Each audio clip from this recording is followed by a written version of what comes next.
জ্বালানি সংকট মোকাবেলা করার জন্য আমাদের ফেরেশতা শিশুদের উপরে প্রথমে হাত পড়েছে, তাদের স্কুল বন্ধ করে দিয়ে গড়ে পাঠিয়ে দেওয়া হচ্ছে।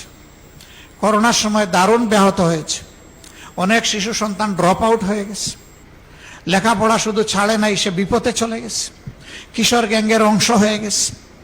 এখন আবার যদি একই পথে এই সরকার হাঁটে, তাহলে এই জাতিকে অন্ধত্ব এবং মূর্খতার চাদরে ডেকে দেওয়ার সিদ্ধান্ত নেবে এই সরকার। আমরা এটা রুখে দেব, এইটাও আমরা মানব না। আমাদের সন্তানদের মেধা হত্যা করার সুযোগ আমরা কাউকে দেব না। আমাদের বার্তা স্পষ্ট, সব ব্যবস্থাপনা নেওয়ার পরে সর্বশেষ হবে শিক্ষার উপর, এর আগে নয়।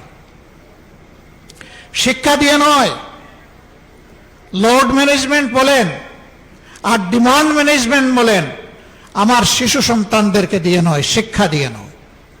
এটা সবার শেষ। এটা 18 কোটি মানুষের জন্য, আমাদের ভবিষ্যৎ বাংলাদেশের জন্য, ভবিষ্যৎ প্রজন্মের জন্য, মাথা উঁচু করে দাঁড়ানো একটা শিক্ষিত জাতির জন্য আমরা এখানে কোনো কম্প্রোমাইজ করব না। সংসদে যখন সরকারি দলের মন্ত্রীরা কথা বলেন, এমপিরা কথা বলেন, তখন মনে হয় বাংলাদেশে এখন দুধের নহর নয়, তরল সোনার নহর এখন বয়ে যাচ্ছে। আমরা যখন জ্বালানি সংকট আর জনগণের ভোগান্তি নিয়ে কথা তুলি, আমাদের নোটিশটা আলোচনায় আসতেই দেওয়া হয় না। ভয়, সত্য জনগণের কাছে প্রকাশ পেয়ে যাবে। তো পেঁচা চোখ বন্ধ করে রাখবে বলে আগামীকালকের সূর্য কি উঠবে না? অবশ্যই। আমাদের মন্ত্রীরা বলে আগের চাইতে আমাদের তেলের রিজার্ভ এখন অনেক বেশি, চাহিদা বেড়ে গেছে। তো তোমাদের তাইলে ব্যবস্থাপনার দুর্বলতা, এটা তোমরা শুধরে উঠো না কেন? জনগণকে কেন ভোগান্তি করছো? আজকে সেই গাড়ির চাপে পড়ে আমার গাড়িরও তেল প্রায় শেষ হয়ে যাওয়ার উপক্রম। 1 ঘন্টার মতো এই রাস্তায় কাটাই দিলাম, একদিকে তেল পাই না, আরেকদিকে তেল যা আছে ওই তেল না পাওয়া ভাইদের কষ্টের কারণে এই তেলও শেষ। শুধু কি গাড়ির তেল?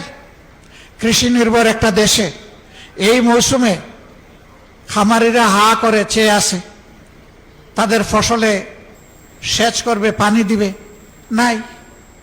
আবার এখন ওই কুলাইয়েতেও আবার তেল দেয় না, ডিজেল দেয় না, বলে যে না আপনি কার্ড নিয়ে আসেন।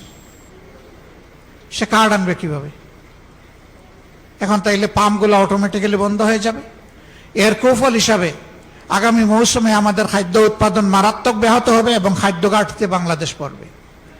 অবশ্য এই দেশে আমরা দুর্ভিক্ষ দেখেছি 74 সালে, কারো ঘর পড়ে আর কেউ সেই ঘরে থাকা আলু পোড়া খায়। এখন যারা আছে তারা বোধহয় আলু পোড়া খাওয়ার অপেক্ষায় আছে।